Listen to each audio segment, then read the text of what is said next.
And I'm one of Kennedy, a compra Japan, which Chirimoa and Okupie or NPP headquarters, Emma, Omo Eco Vertino.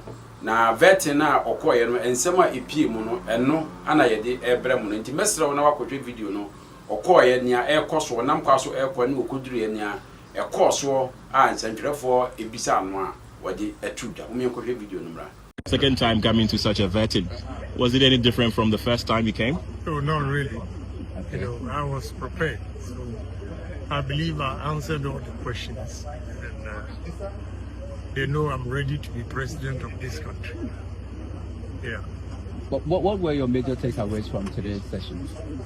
So they really wanted to know why I want to be president and my vision for the country, as well as the party. Okay. So I enumerated a couple of points for how I'm going to address some problems.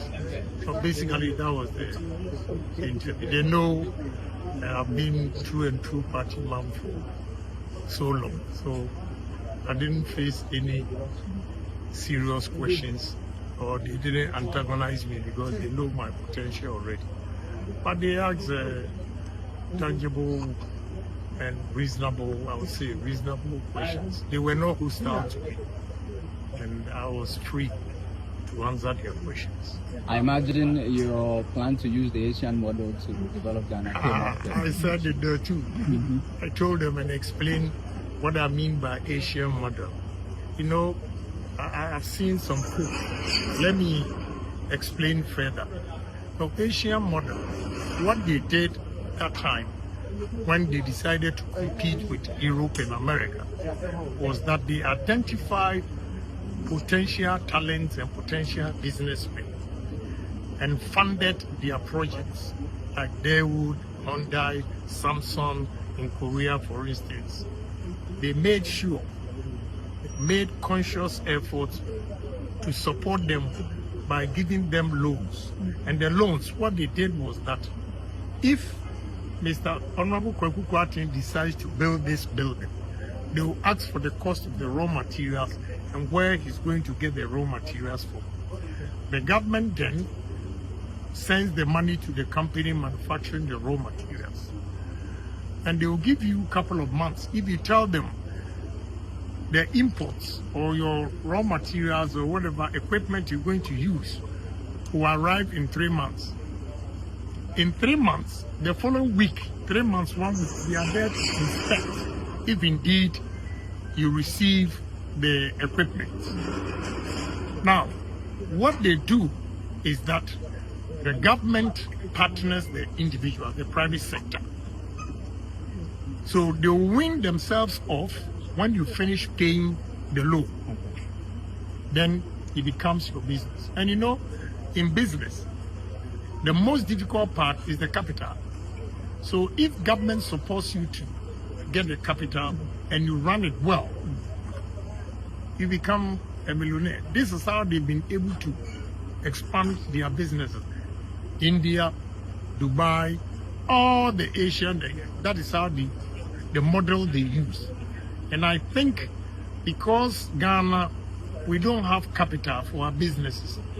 You know, set up businesses, initially they are very tough. They lack finance. Na nyanom wutie ensemo a wona boka ne Japan ene nsentrefo ne hia wode tu wo mu animu a wo se okoni nyina waboaboa no ho na de oka no nso nokre esanse se wo hwe onabo akompre koka ne Japan nama wonam a oye campaign a oduru ba bi na ensemo a wode atu dwa no uhunu se yes papa no watana Ghana na wonim de Ghana fo ehia ankasa wonim nia yeto aba emano a efa agriculture no ewo nia esese oye a ebetumi aboa ama yen agriculture no etumi akoso sector by sector no utumi ze waboa no ho ankasa na owo confidence with the confidence level no ewo soro a we obi a Ghana for the akwanya no emano a obetumi abu oman ni ye na ebinom ka se ana we kura no enka hu hia se omusa efra no vetin biemu se ye toto na no biemu ene ade esan se utie nsem a oka ye no mu a o se ensem a ye bisa ye no eye ensem a omu bisa ne se oba na se NPP foja akwanya no ema no a edien na obeye edien na nisu ade hunu ene sei na utie nsem a oka na utim se yes papa no wonimote na sesi ade enuanom NPP mu no NPP mu no wo de fo aso etoto fom fa waso etoto fom na ya na me ka se wo ye delegate a de se wo ye no mprempre ene se wo behwe na wo de waso na area wo no wo de fo aso to ne bisa se NPP mu no hwan na ye de ne ba ebetumi aboa hwan na ye de ne ba ebetumi aboa because ebinom record ene se ye no ye jai ye dwuma ebedi party na chi ya sacrifice ye dwuma bedi party na chi na ya bedi party na chi ama party no aba power party na aba power na se ye da so ewo party no mu a esese ye nso modi akwanya no ema ye sa de binum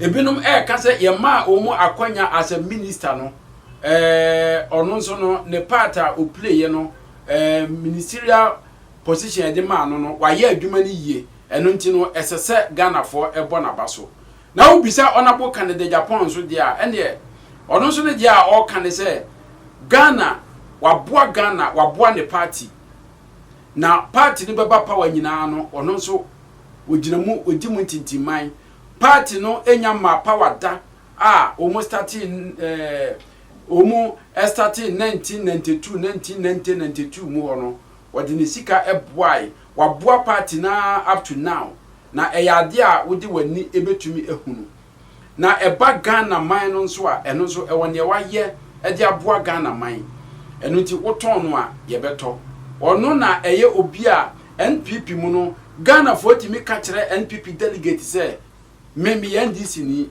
enso se wodi akwanya no ma wodi ma Canada Japan a me meto ama nti Canada Japan wonhia introduction bia ana Canada Japan baabi a Canada Japan entu ne nan kura ensiye no ni din aduru ho baabi a onkoye no ni din aduru ho esanse bebre ana onabo Canada Japan aye ede ama Ghana man bebre na waye ede ama party for enu nti enne omu friend vetting committee no I think ensemo a ode atudwa no convince wo mo ama mse se ne etie bia no omu age no atum na se omu asa age no atum dia na kire se esese Ghana MPP for mo ye delegate no mo so mutumeje yewura akompra ko Canada Japan atum se ne a esi etie orofo enti video no ewo ho obehwe video no na wahunu ensemo a okompra ko Canada Japan edi tudwa ewo vetin no a adopeya yakọ vetin no ana yedi besi message so de comment to comment section no wa kire wa dwene ndi di wo fa dwene makram